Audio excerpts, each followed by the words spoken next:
Surprise, surprise.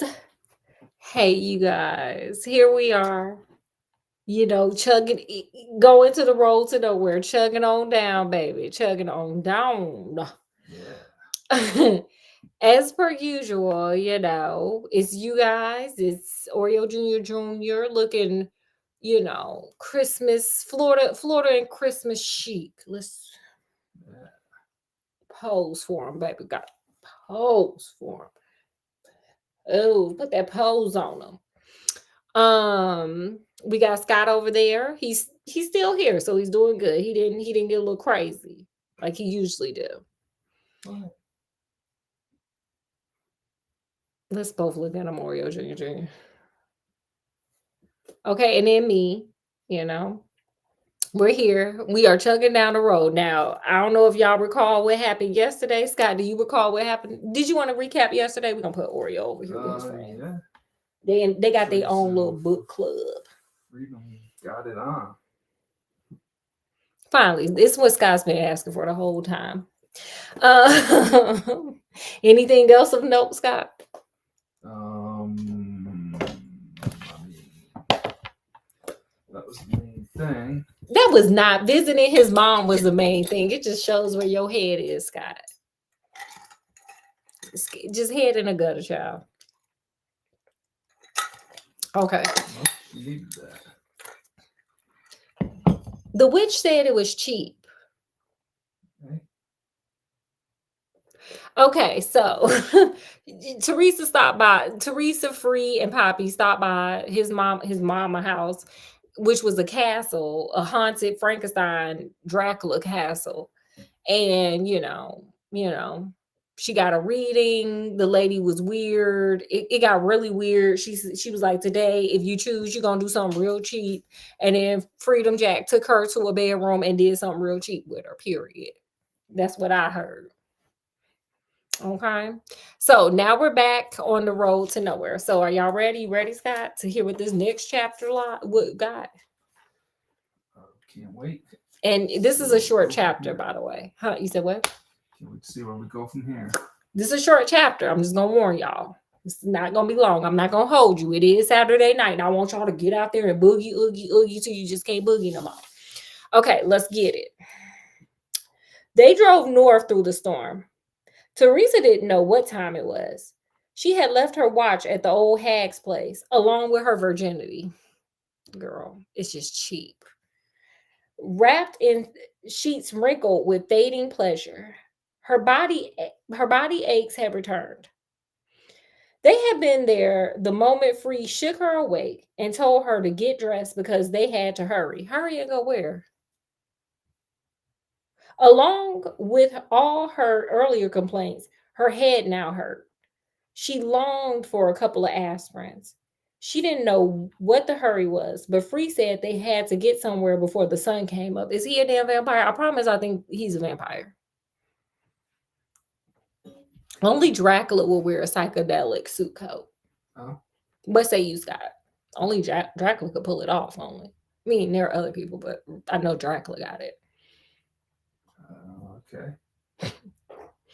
She hoped Poppy wasn't still planning to see her father, the priest.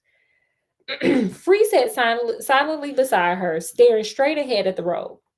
It was Poppy's turn to speak, and she was narrating the remainder of Candy's tale.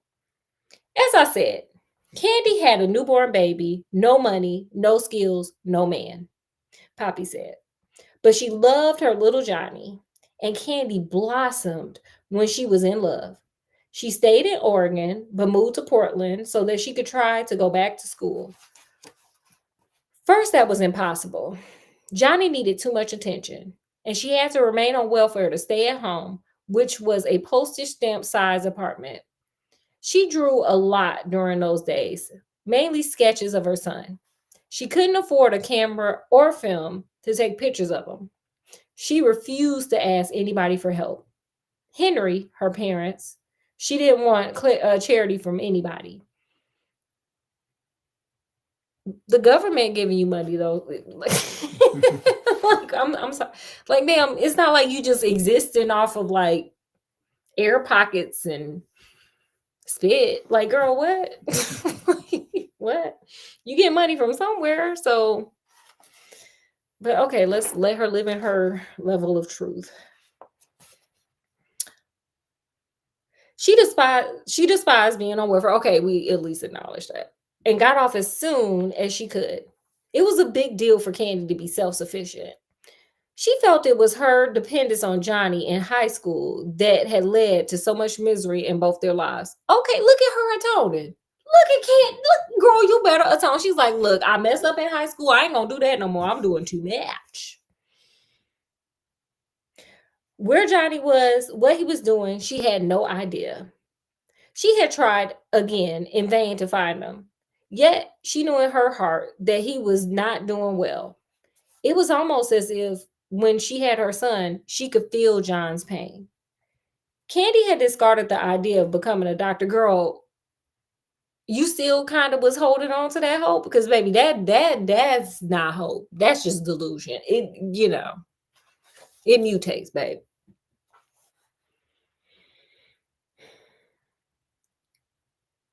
And with the kid to raise, she didn't want to risk trying to make it as an artist. When Johnny was a year and a half old enough to be left with a sitter, she took a job as a waitress at a nearby restaurant and began to attend night classes at the University of Oregon. Okay, I like where she had it. The classes she had taken at Berkeley were transferable, and she set to work trying to get into a nursing program at the university. I like where she had it.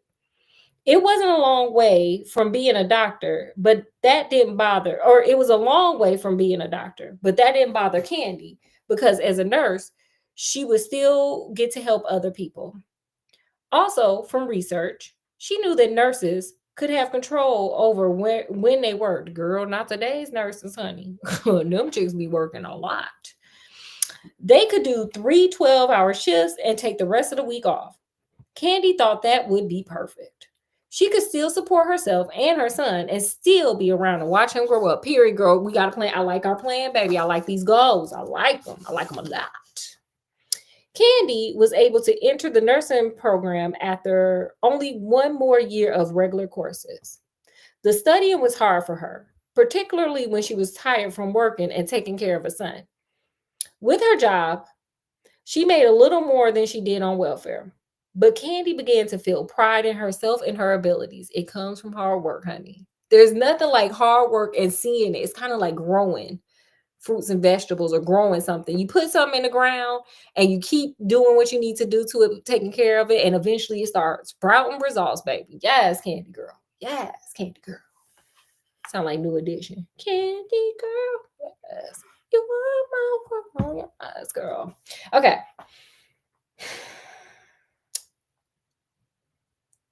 The program lasted 2 years and she made it through. She didn't graduate at the top of her class. In fact, she almost failed a couple of courses. Girl, it don't matter. You got the damn degree. But when she went searching for a job, the hospital scarcely glanced at her grades. Nobody does, y'all. She was an RN and they were in short supply. She got a job almost immediately. And for the first time in a long time, she had money for herself and her son. Yes, Candy. Yes. Get that money, girl. Make that money, sis. Who was now almost ready to enter kindergarten. The first thing Candy brought was a new car. Yeah, girl. She had spent the previous 3 years riding around town on a bike. Damn. She was in good shape, but she was tired of not being able to sit in comfort and listen to the stereo while she went from place to place. The car was nothing extravagant, a stripped down import, but she loved it. So did Johnny. He liked to sit up front. Girl, this is so nice. Let me just disclaim real quick. So this is the 90s, baby. In the 90s, yo 3 4-year-old, because he ain't in kindergarten yet, so he about 3 4 maybe 5, could sit in the front seat. No big deal. You ain't need no car seat. Scott, what say you? Yeah. In the 90s, honey, we was living wild. You hear me? Real wild. So don't question why the 3-year-old sitting in the front seat. Don't ask that. This the 90s, baby.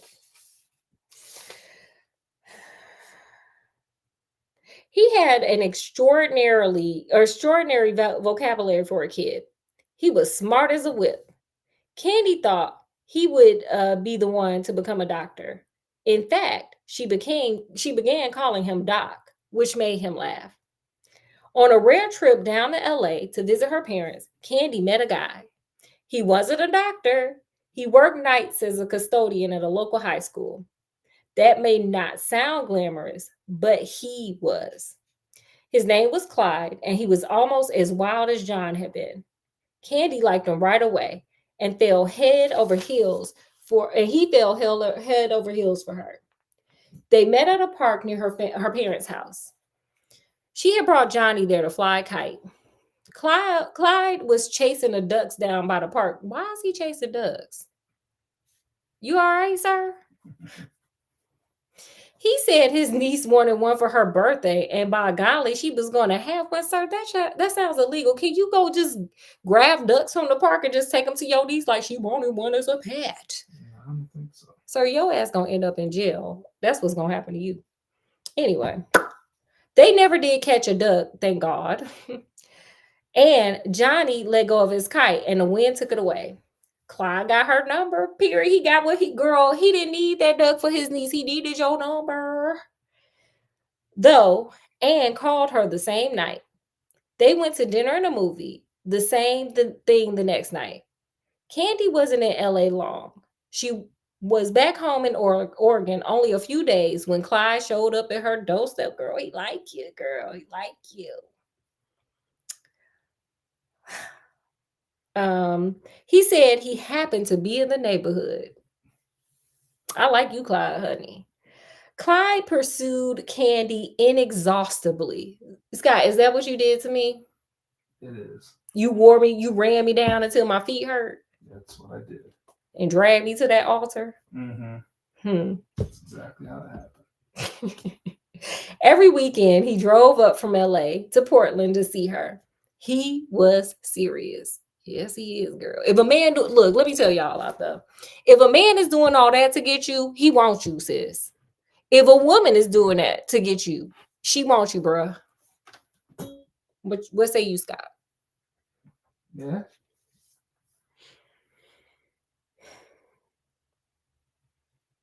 He asked her to marry him when they had been going together for 3 months. Candy laughed the first time he asked. She thought he was joking. But then he brought her a diamond ring the next day. Girl, he's serious. She was afraid to try it on. She liked Clyde. She may have even loved him, but it was all happening too fast for her. She told him she needed more time. I like her. I like this Candy. I like this version of Candy. She taking life serious. Before she wasn't. And you know what? When you in high school, who the hell is? But Candy, like, I got a kid, baby. I just got my job. I just got myself together. I think you cute. You are very cute, honey. But you not gonna love bomb me, baby. We gonna take this slow. So you know what? That'll be my lesson. That'll be my lesson. Let me hold tight.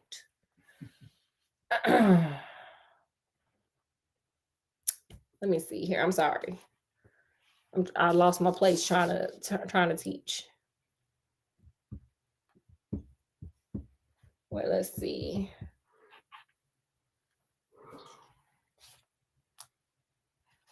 Oh, here we are. One thing, though, that may surprise you, Clyde was able to talk Candy into moving back down to LA. I mean, her parents there. Recently, Candy and her parents had grown closer. They loved Johnny, and Candy decided it was unfair to deprive them of the company of their only grandchild. I like the direction her life is going. Me hearts, girl. Also, Oregon was beautiful, but it wasn't home. Candy was an LA girl, even with the city smog and traffic and other problems. She moved back and got her own apartment, even though Clyde objected. Girl, he really wants you. He trying to lock that down, ma'am. He really like you. He wanted her to live with him. She couldn't. Yet she was moving closer to anticipating his marriage proposal. Clyde didn't plan on remaining a janitor forever. Now that he no longer had to drive up to see her, He switched to working days so he could go to school at night. Girl, he really wants you. Girl, he I like Clyde. I like Clyde. Clyde, like, okay, girl, you need me to have more money. Let me go to school. Let me get this job. Let me get you. I want you, girl. If a man is doing all this for you, ladies,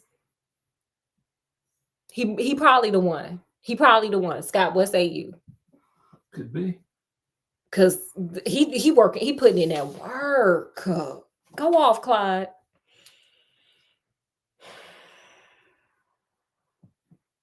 He wanted to be a school teacher. He loved working with kids. He got along great with Johnny. Candy would watch the two of them playing together and wonder what was making her hesitate. She didn't wonder too long to realize what it was. She didn't love Clyde the same way she loved John. It was the same old thing she had experienced with Henry. But Candy wasn't thinking about John the night she ran out late at night to buy a carton of cigarettes. Okay. Clyde was staying overnight at her place. She got off about 9 and had spent the evening watching rented movies with Clyde. It was maybe 1 in the morning. Johnny was long asleep. Clyde didn't go to the store with her because he had to stay and watch Johnny, and because he didn't approve of her habit. He used to say to her, "You're a nurse. You know that what those things do to your lungs and heart." But Candy had been smoking since high school, and even John had been unable to get her to quit. Had been back in LA about 2 months at this time. She had an excellent job at the hospital about 2 miles from her apartment. Shit going real well for my girl. It was a rainy night, and she was tired but feeling content.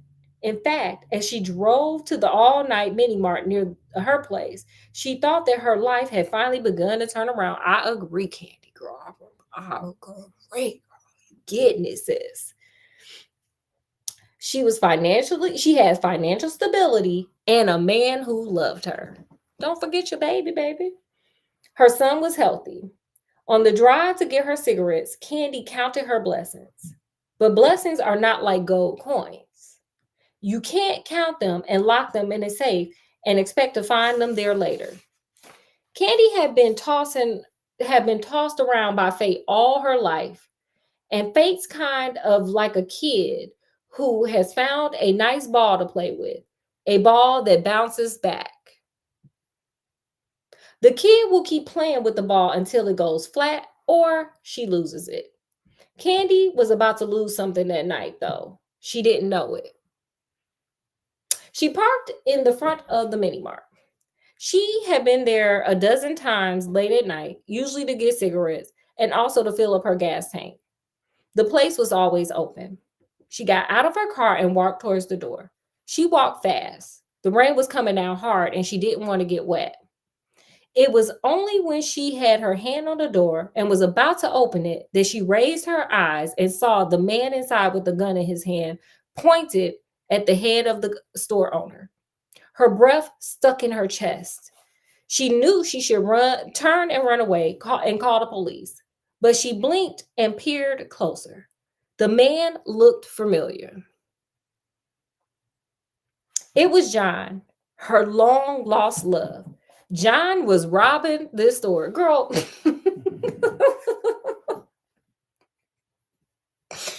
You gonna go in there, sis? Because I went in there. I'm like, oh, snap. Oh, well, when I call the police, I know who to tell them did it. Period. Don't do the crime, sir. Like, I might love you, but I love you enough to know that you're doing wrong and you don't want to do that. That's how much I love you.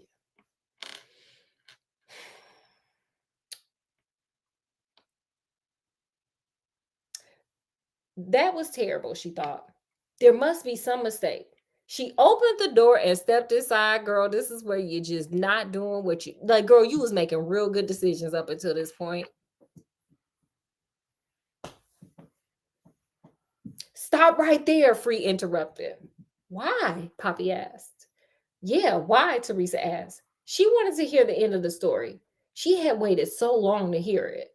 The tale helped distract her from her nausea and burning wrists. The skin below her left hand could have had a torch on it. It hurt so much. We still ain't gonna stop. Get nothing for it. We just gonna keep. Okay, girl. She was going to have to take something for the pain soon. I want to tell this part, Free said. You'll screw it up, Poppy. You'll change things around and give Teresa the wrong idea.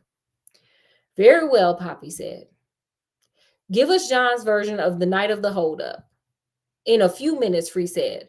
First, I want to explain how John happened to be there that night. Listen closely, Poppy. You might learn a thing or two. I doubt it, Poppy murmured. And they all lived happily ever after. I'm kidding. Okay, well, that ends chapter 10. We'll come back tomorrow because I know Scott knows me, honey. That's what y'all don't know. Scott be nagging me like, we doing a lot tonight. We doing a lot. He get addicted to these stories. The story's more for him than y'all, but it's for y'all too. Okay, Scott, you guys, what did you guys learn from this chapter of this story? Put it in the comment section if you want. Scott, what did you learn? Smoking just leads to no good. They say it's not good. It just ain't no good. This is what my lesson learned is. If a man or a woman, if anybody wants to be with you, they will show you. They will act accordingly and they will be in alignment with it, and it will be consistent. They will consistently give you the thing you want, not just for like 9 months or 90 days or whatever. It will continue on. Will it like incrementally sometimes ebb and flow? Yes, because life ebbs and flows. If you sick, you're not gonna be, things happen. But for the most part, when I say Clyde really wanted that woman, honey, he was willing to work, do all kinds of stuff so he could fit what she needed. That's a man that wants you. Okay. So, not saying, but just saying, if somebody is consistently putting in the work to improve themselves or just consistently being what you want them to be, that's probably the person for you. And you have to show up the same way. So that's all I got for my lessons learned. I'm here for Clyde, honey. I'm team Clyde. Okay. And what Candy's doing, I'm team Candy. She consistently improved in herself. So she was improving for herself. Sometimes the relationship is with you and yourself. She consistently showed up for herself and her baby. So I love it. You got anything else, Scott? Nope. Well, guys, as always, we love having you. Hopefully you enjoyed, coming and hanging out with us. And hopefully you enjoyed the story. But we got to get out of here because we got to go and get dinner together. So, with that, make sure you like, share, subscribe, comment, do all that fun stuff. We will be back tomorrow, of course, for Sunday Fun Day School. And then we're going to we got to hear what Free got to say about chapter 11, child. Let's see what this man got. It's going to be crazy because we got a whole drug addict doing the most in this story. So tune in tomorrow if you would like. But with that, we want to bid you guys adieu. Thanks for hanging out with us. So from wherever we are to wherever you guys are, peace, love, happiness. Skinnamarink-a-dink-a-dink. And we'll see you guys later. Bye-bye.